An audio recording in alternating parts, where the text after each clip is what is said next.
Hi everyone, today is Saturday, March 22nd, and this morning I didn't have a Saturday morning class, so I was able to get up a little bit later, and then while I was having breakfast, I was listening to a podcast, and then after breakfast, doing some dishes and doing some cooking. And then I was doing a lot of research today. I was continuing looking into the group of the irregular verbs in English and deciding to see how far back I could go to see if there were kind of patterns that might not be directly on the surface with modern English, but to see if tracing things back through kind of Middle English, Old English, perhaps even like Proto-Germanic and even the Proto-Indo-European group of roots and how those roots and sound patterns would kind of influence things. So I have noticed because of studying German that those are two kind of West Germanic languages, and that because of all the migration to the British Isles over the centuries, there has been lots of influences and kind of going and looking at that whole process of, from what I understand, like Proto-Germanic, tracing about 400 BC to about 3rd century AD. And then as things start to evolve and the kind of Northern Germanic, Western, Eastern, things start to split into separate languages of Old Norse, the Old German, but low and high, and even into the Dutch, old Dutch, the Scandinavian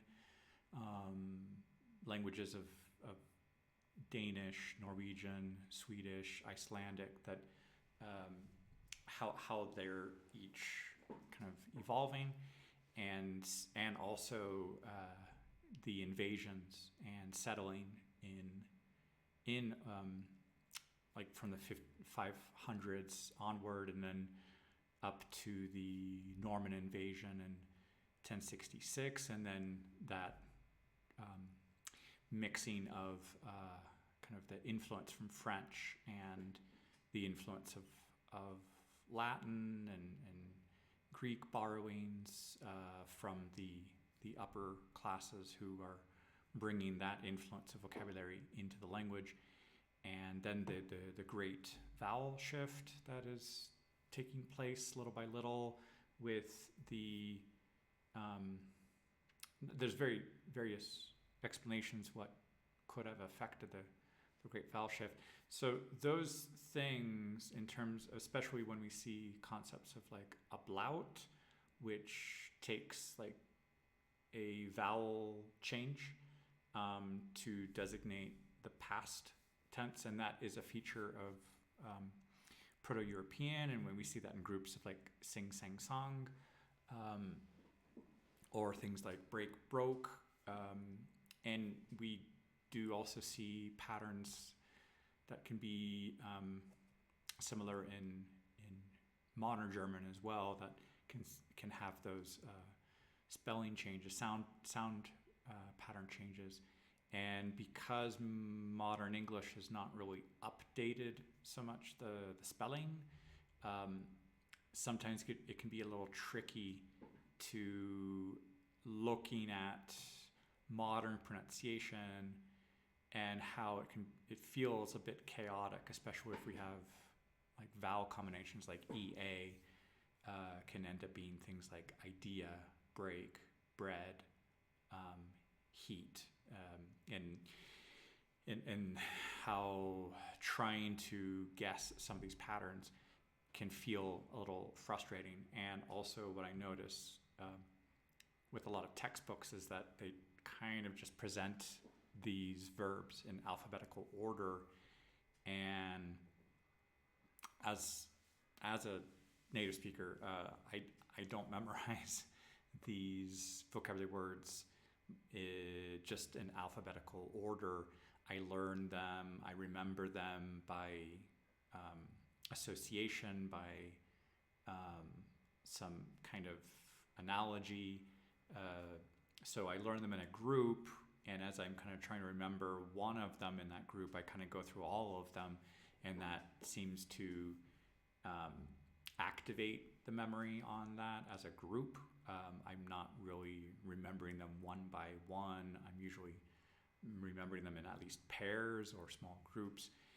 So doing more of this research and finding different sources and talking about the different classes of verbs, like 7 groups of them, and seeing how they evolve, and also how some of those groups seem to disintegrate a little bit, so it doesn't seem quite so cohesive. But at some point there were some underlying patterns, but because of just the constant influx of different language communities and groups, and more vocabulary, and so and also how many people were reading and writing, that's probably very limited at some point. And also spelling seemed to be a bit kind of, you could write it the way you thought it would sound, so there wasn't so much of a standardization of spelling. And then at some point there were these movements to try to show influence of etymology, so inserting letters that at some point had not been there previously, but then had been inserted to show some relationship to where some of the vocabulary came in. So things like debt would get a B inserted in there, which would relate back to a Latin influence. So spelling has, by being like prescriptive of like, okay, we should do it this way, or just kind of reflecting on these are patterns that happen. So there's been conserving the patterns, wanting to kind of standardize things, trying to make it easier for the population to learn, and other people to learn as they're learning it as a foreign language. So it's a very complex situation, and also when I'm digging into a lot of really advanced kind of linguistic sources and things, I do get a little frustrated and overwhelmed how technical some of the documentation can be very immediately. And so trying to make that accessible for my students, or for a wider population, there does seem to be a gap between like a very inaccessible level of research and documentation to kind of show the sources in these really long bibliographies, which is great to show that they're not making up something, to kind of provide evidence, provide the supporting details of where they are getting these ideas. They're not making them up. yet at the same time realizing that some students will quickly abandon the whole topic of like, okay, just make it easy for me, simplify this. How can I apply this? So it's a big back and forth of being curious, like where have all of those influences and come from, but for a modern speaker, a modern learner, how to make it accessible, how to make that easier for the memory. So it feels a bit gargantuan of a task to yet like if we take on the number that is probably in active use, it could go up to 600 something irregular verbs, or in some cases calling them strong and weak, or regular, irregular, and that they have a tendency, little by little, some of the ones that people are not remembering so easily, they have a tendency to regularize. So like adding an ed. So we do have these pairs of some verbs that can be both, and even some cases with a different meaning. So like burned versus burnt. And so it does get very interesting to see, to explain and account for those changes, and even making some predictions to see where some of these things might go. But we don't really have a corpus of irregular words that is like generative, that we're not getting like new irregular ones, unless it's maybe some kind of a prefix. So for example, like broadcast and then podcast of that it's derived, but I wouldn't quite say it's a brand new verb that has just kind of appeared out of nowhere.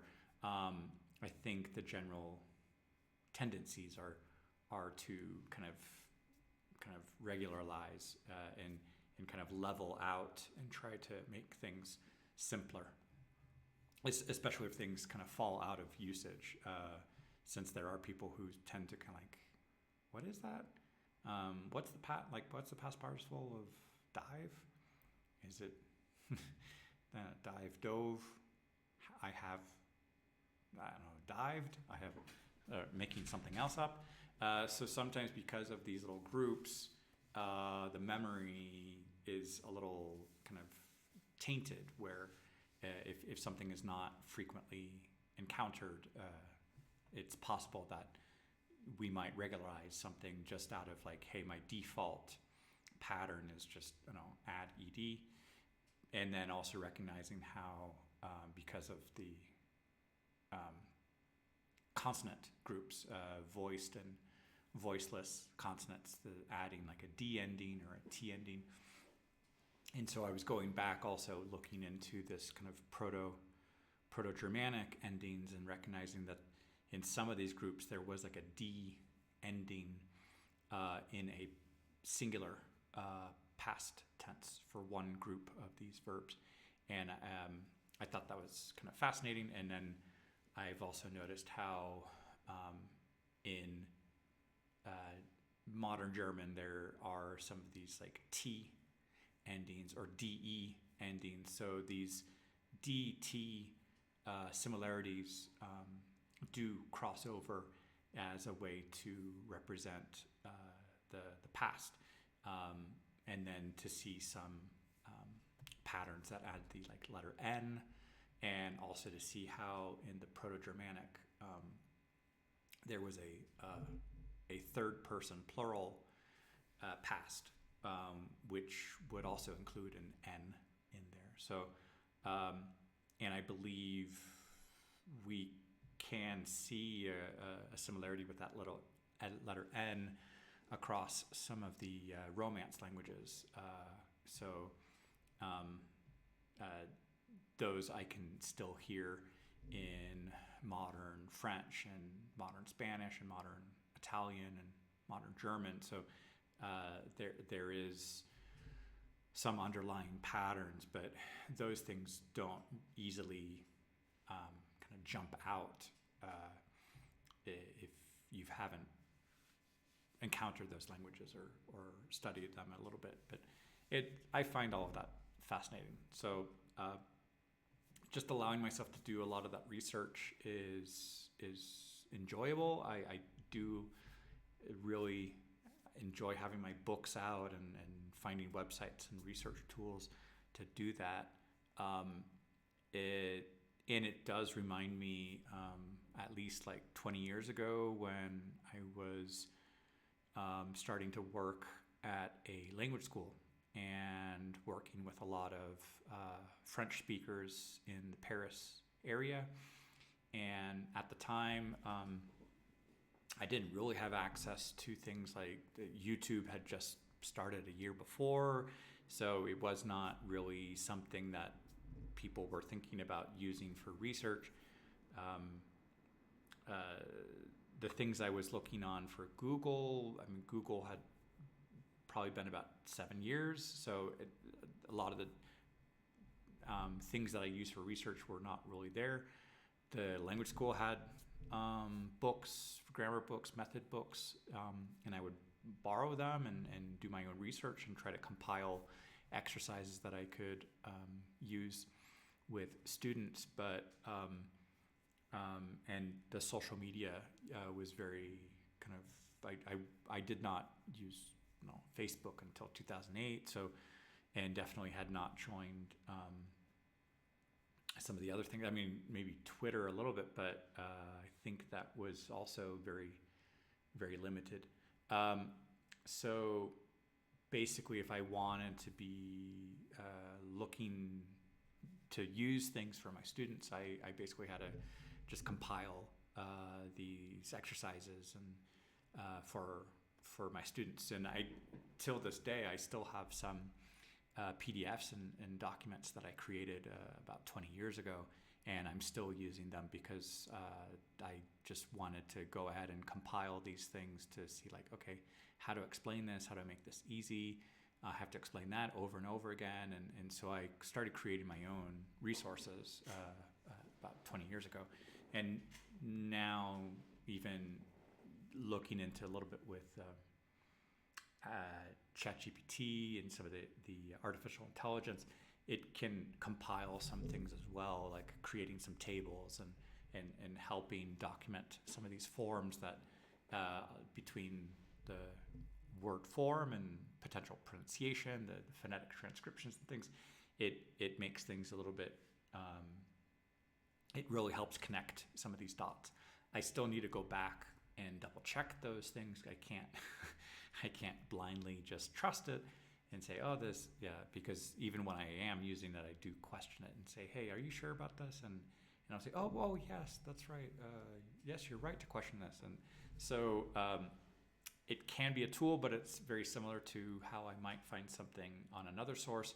I need to at least check it 2 or 3 sources to confirm that that is something reliable before I turn this into just a broadcast something as a YouTube video and say, hey, like, here are these things, because I'm pretty sure it will get feedback, which I'm not afraid of the feedback, but at the same time, if I want to make something useful, I don't want it to be full of mistakes and then realize that, okay, this is useless, I need to take this down.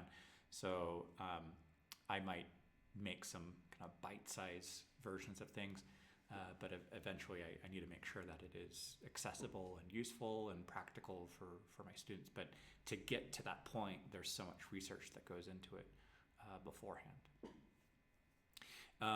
Hola a todos, hoy es sábado, el 22 de marzo, y ya llevo casi 20 minutos hablando nada más en inglés, pero es que ya llevo mucho tiempo hoy haciendo búsquedas sobre los verbos irregulares en inglés y haciendo mis búsquedas desde el como evolución del inglés, desde el como la época hace 2000 años de como proto-germánico y luego el inglés antiguo, el inglés como medio de hace 1000 años y como el inglés moderno y tomando en cuenta los cambios vocálicos y tal vez cambios de ortografía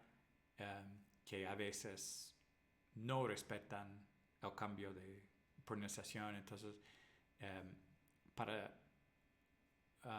usar ese contenido, quiero que sea práctico para mostrar a mis alumnos. Y lo bueno es que es una cantidad fija. Puede ser entre 150, 200 palabras más comunes. Puede llegar hasta como 600 verbos derivados o palabras compuestas. Y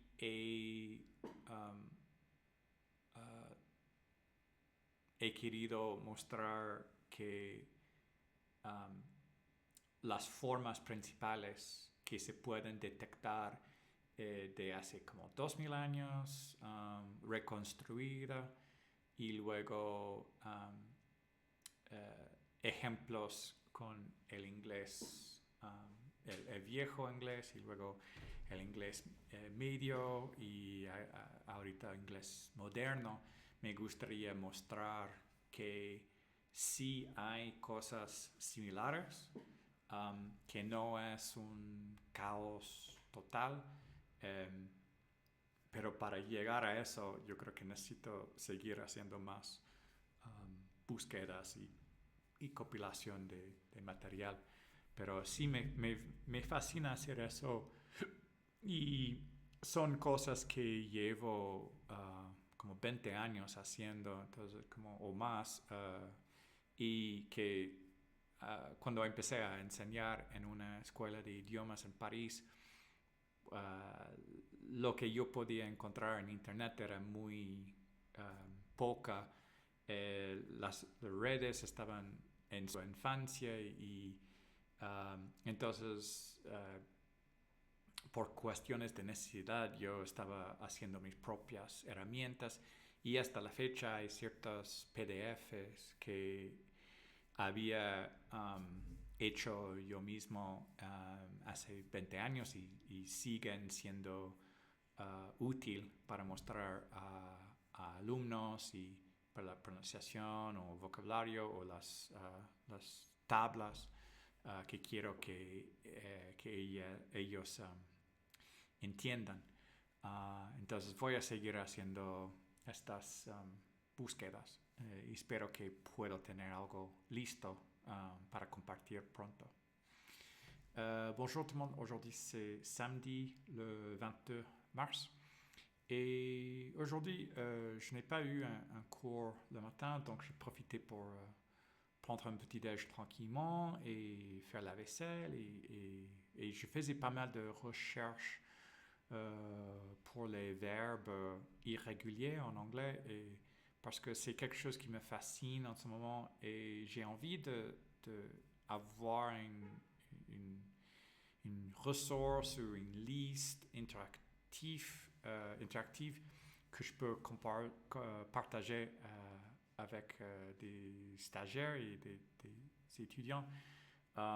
Donc j'ai décidé cette fois d'aller assez loin dans l'histoire, donc peut-être il y a 2000 ans, avec le Proto-Germanic et puis tracer l'évolution de ces verbes irréguliers et regardant par groupe et patron de voir s'il y a des motifs ou des choses en commun.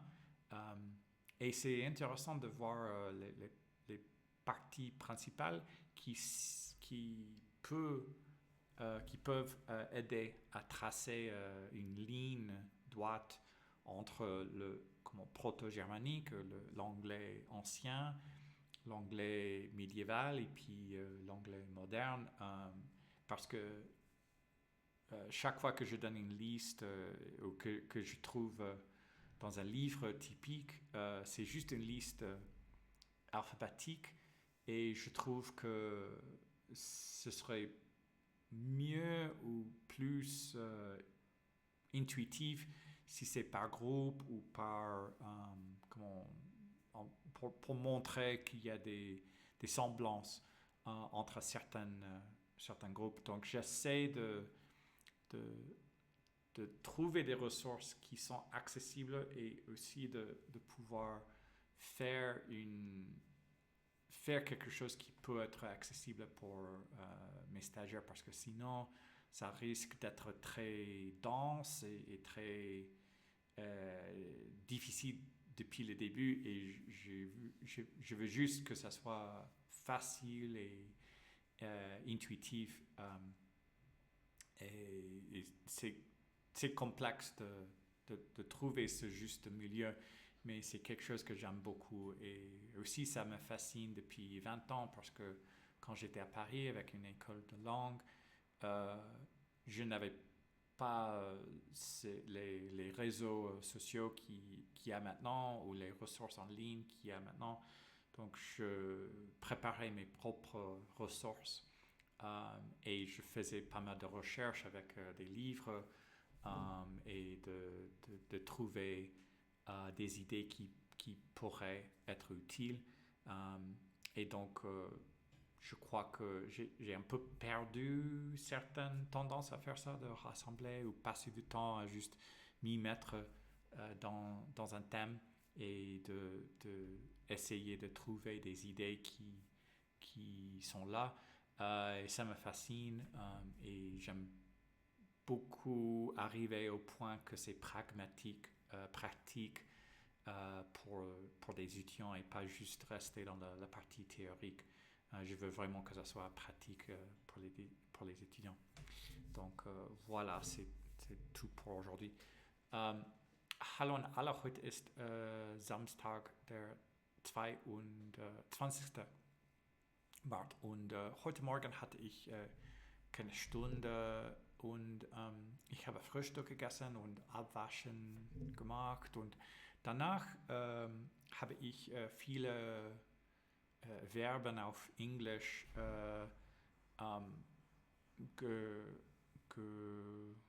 nicht gelernt, aber studieren. Deshalb ich möchte etwas erklären für Studenten und dieses Mal ich habe Proto-Germanic gesehen und es bedeutet, es gibt 2000 Jahre und auch alter Englisch und auch ein bisschen alter Deutsch. Und mit dieser Information, ich kann sehen, dass es ist nicht ein Chaos. Ich sehe jeden Mal, wenn bin ich in einer Stunde mit Studenten, wir wollen die Verben studieren, aber ich denke, das ist nicht einfach, wenn es ist A, B. Ich denke, dass die Gruppe ist besser, aber erklären, wie funktioniert eine Gruppe. Es kann schwierig sein oder complicated und ich möchte etwas hilfreich zu machen und auch ich erinnere mich an es gibt 20 Jahre als war ich in Frankreich und Paris und ich hatte viele Stunden in eine Fremdsprache-Schule und es gibt nicht so viele Dinge im Internet. Es gibt 20 Jahre und ich habe viele Dinge geschrieben, gemacht für mich und für Studenten und jetzt weiter ich Dokumenten benutzen. Ich denke, die sind nochmal hilfreich. Und jetzt möchte ich weiterhalten, mehr lesen, mehr studieren für meine Studenten. Und ich hoffe, dass ich kann etwas Neues und hilfreich haben. Und das ist alles für heute. Ciao a tutti, oggi è il 22 e questo è sabato. Questa mattina non ho fatto una lezione di inglese e ho fatto colazione, ho lavato piatti e ho voluto passare tempo per leggere, per studiare, perché ci sono molti verbi in inglese che voglio mostrare agli studenti e questa volta ho deciso studiare il come proto-germanico o tedesco e ora posso utilizzare molte cose nell'internet e mi hanno aiutato molto per continuare e questa volta penso che posso avere una cosa che aiuta e mi ricordo che 20 anni fa avevo fatto molte cose, documenti per insegnare quando avevo cominciato a insegnare nella scuola di lingue straniere in Parigi e in questo tempo non avevo molte cose in internet per questo avevo deciso fare i miei documenti e oggi continuo a utilizzare questi documenti. Penso che sono che possono aiutare still. E questo è tutto per oggi. Всем привет, сегодня суббота, 22 марта, и сегодня утром у меня не было занятия, и поэтому я позавтракал спокойно, и я чистил кухню, и также я хотел учиться много глаголей на английском, и также я решил увидеть глаголы много времени назад в это como Proto-Germanic о немецком и английский старый английский и сейчас как говорят люди сейчас, и я хотел увидеть глаголы в время.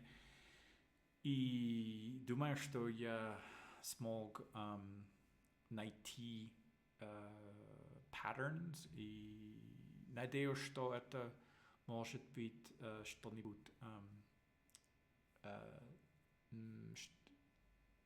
что-то помогает студентам, потому что иногда, когда я вижу книгу на английском, это имеет лист, и это буква А, Б, и думаю, что это не помогает много.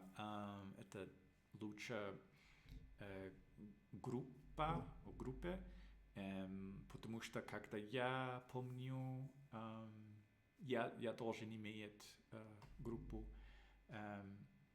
и поэтому я хочу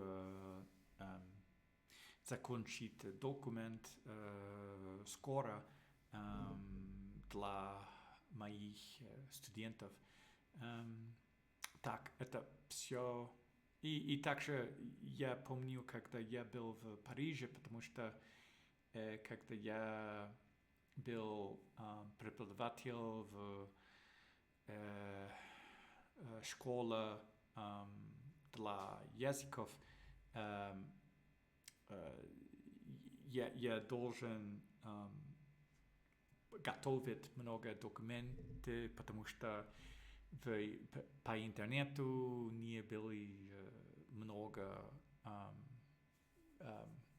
как объяснить, и не было YouTube, но у меня были книги, я смог иметь идею, окей, думаю, что это помогает, и также и я делал мои документы, и сейчас я продолжаю использовать эти документы, я думаю, что помогают много.